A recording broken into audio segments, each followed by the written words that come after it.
C'est Antonini, moi je suis ingénieur-chercheur à l'Institut de radioprotection et de sûreté nucléaire. Et j'ai choisi de vous parler de surveillance. Je fais plus trop de recherche, j'en ai fait au début de ma carrière, et maintenant je suis plutôt dans l'expertise et la surveillance qui se nourrit des travaux de recherche et qui nourrit aussi la recherche. Donc le lien, il existe quand même. Alors un petit exposé rapide sur pourquoi on surveille l'environnement, comment et qu'est-ce qu'on observe. Voilà. Alors pourquoi on surveille l'environnement et particulièrement le Rhône vous le savez peut-être, mais c'est un des fleuves qui est le plus nucléarisé en Europe et dans le monde, avec 4 centrales nucléaires en fonctionnement, un centre de retraitement du combustible irradié, des centres de recherche, etc., qui émettent dans l'environnement des rejets, des fluents, et puis aussi d'autres sources de radioactivité, notamment des retombées atmosphériques globales qui sont liées aux tirs qui ont eu lieu dans l'atmosphère dans les années 45 à 85, et puis aux retombées liées à l'accident de Tchernobyl, que personne n'ignore. Voilà.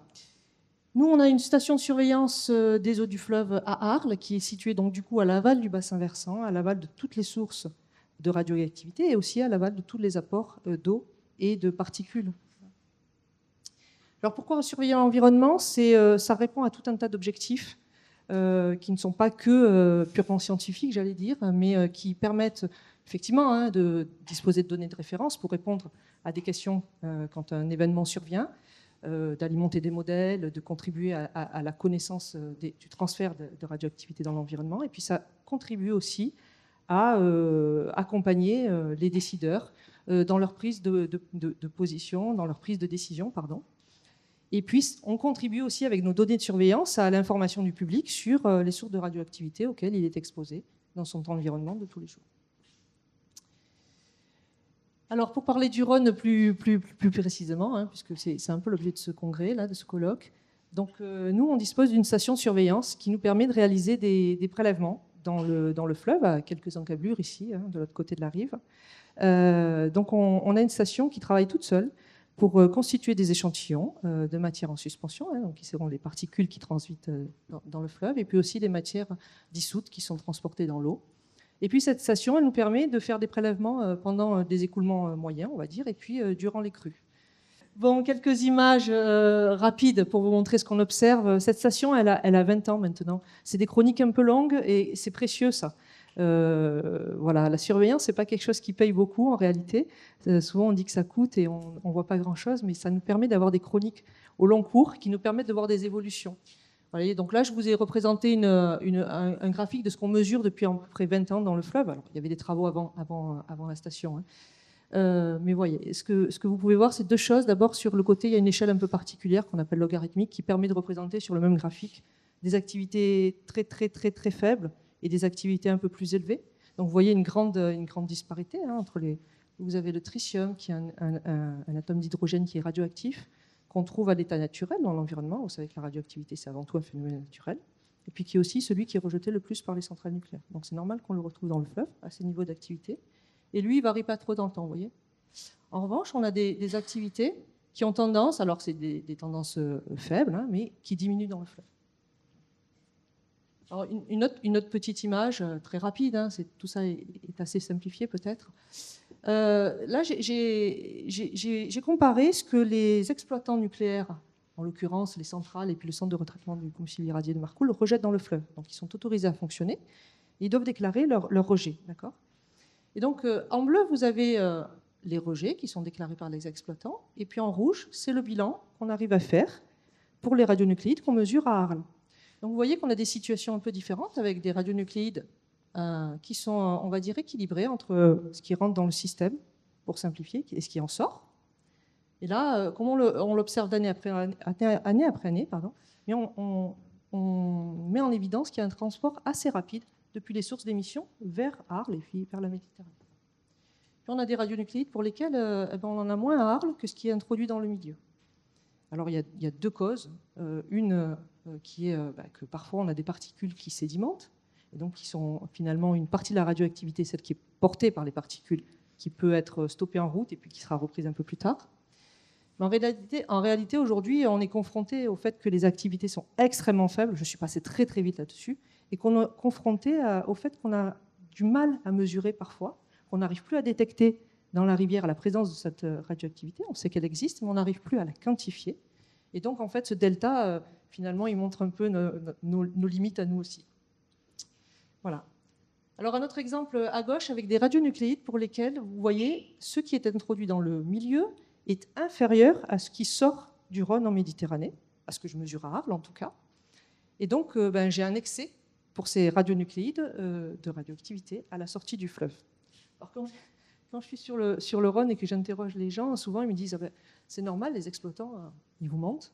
Ils disent pas, mais ils ont rejeté plus.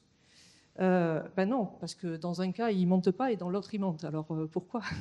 Non, en fait, c'est que je l'ai dit très rapidement, mais le Rhône, c'est des effluents actuels et puis aussi, c'est une histoire des retombées sur le sol, de radioactivité qui sont arrivées par Tchernobyl, par les tirs, etc.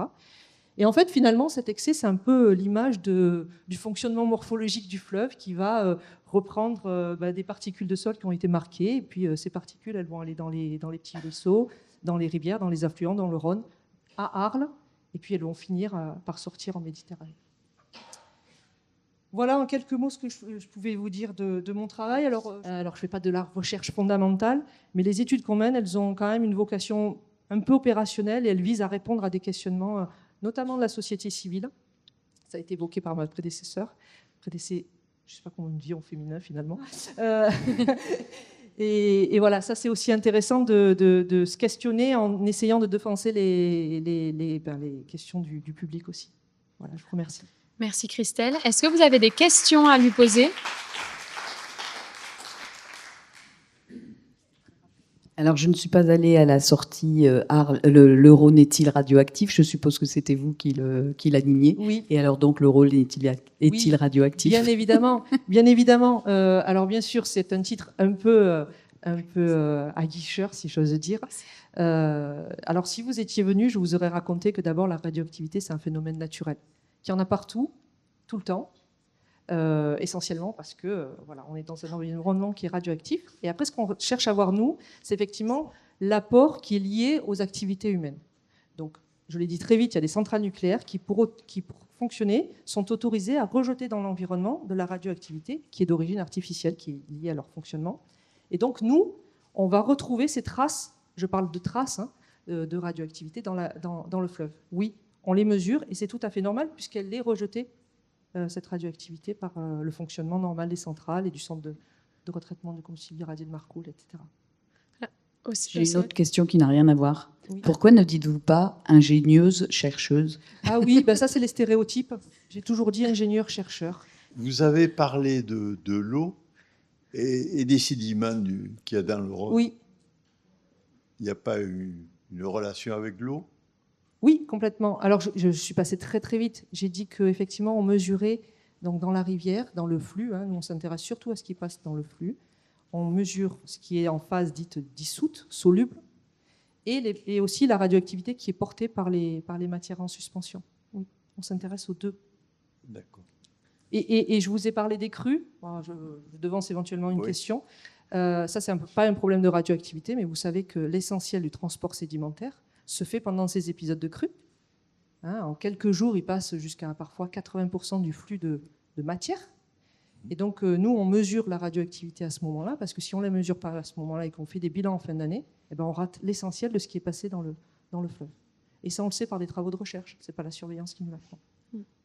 D'accord. Merci Christelle.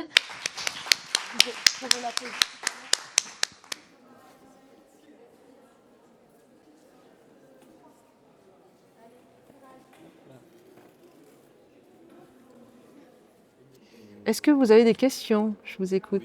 Qu'est-ce que vous avez fait comme étude ? Je commence peut-être du lycée, si ça vous intéresse, puisque vous êtes en seconde. Puis vous verrez comme ça que j'ai un parcours un petit peu peut-être atypique, on va dire.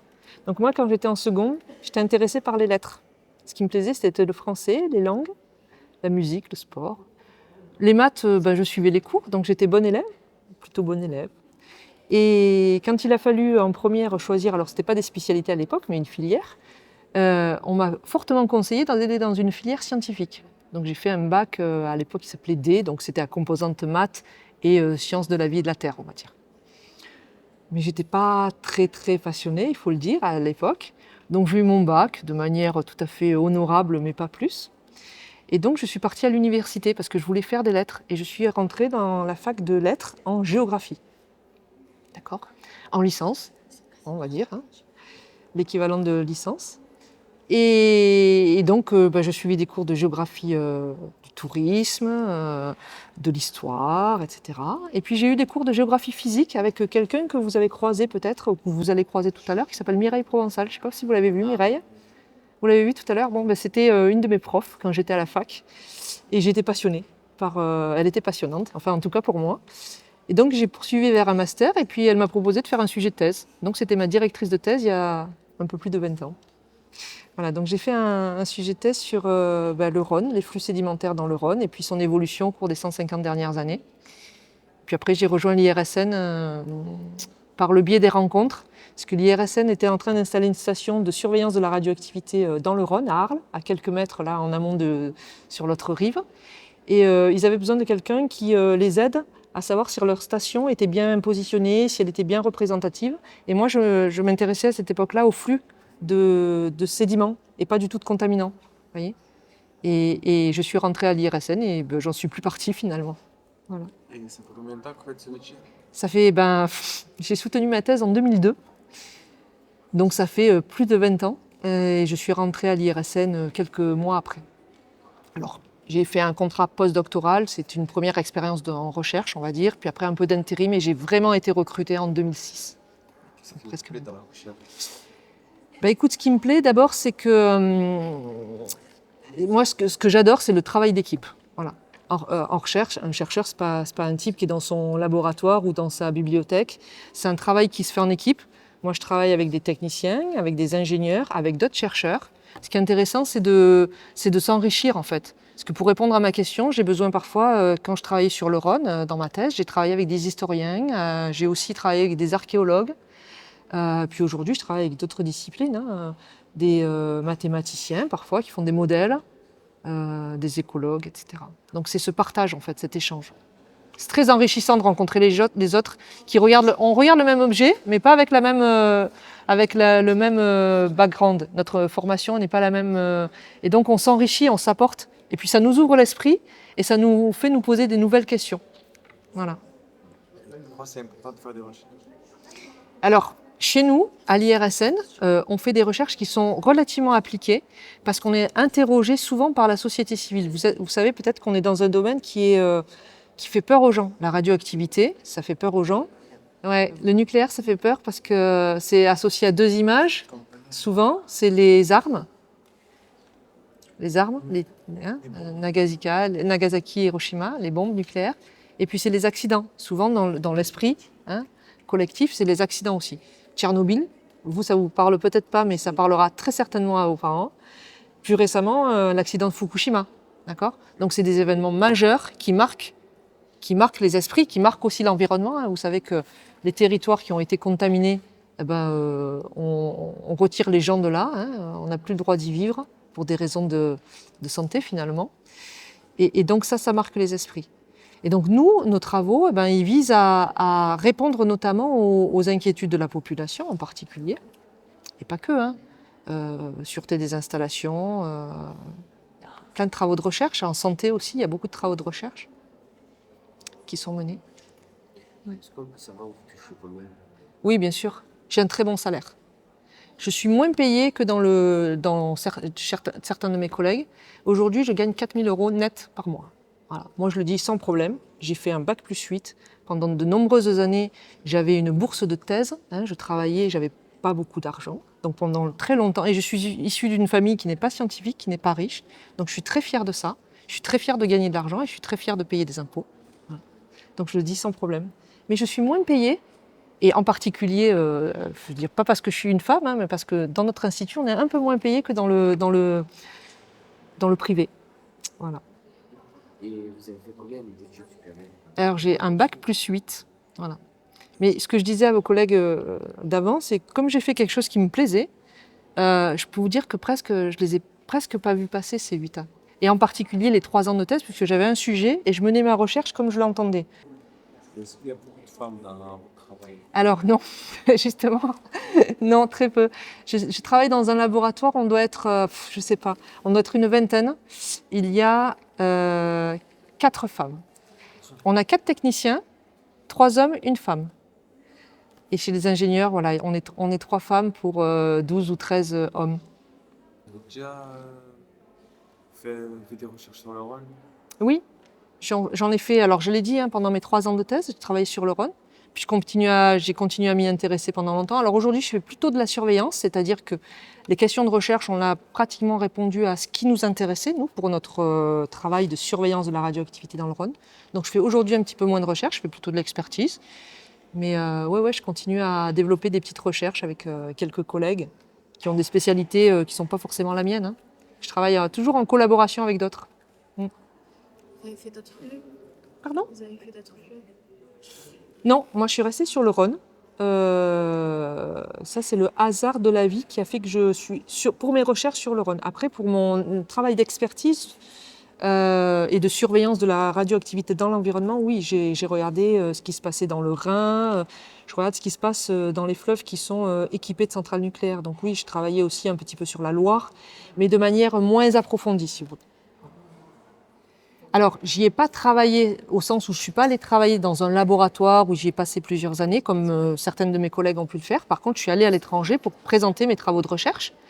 Je sais pas si on vous l'a déjà dit quand vous avez travaillé discuté avec les autres collègues, mais en recherche, il y a un des objectifs, c'est aussi de partager sa connaissance. Et ça, on le fait au travers notamment de congrès scientifiques, d'accord ? Donc, on part à l'étranger pour présenter nos travaux de recherche. Le dernier en date, c'était l'année dernière, j'étais en Espagne. Voilà, j'étais pas très loin, hein, j'étais en Espagne.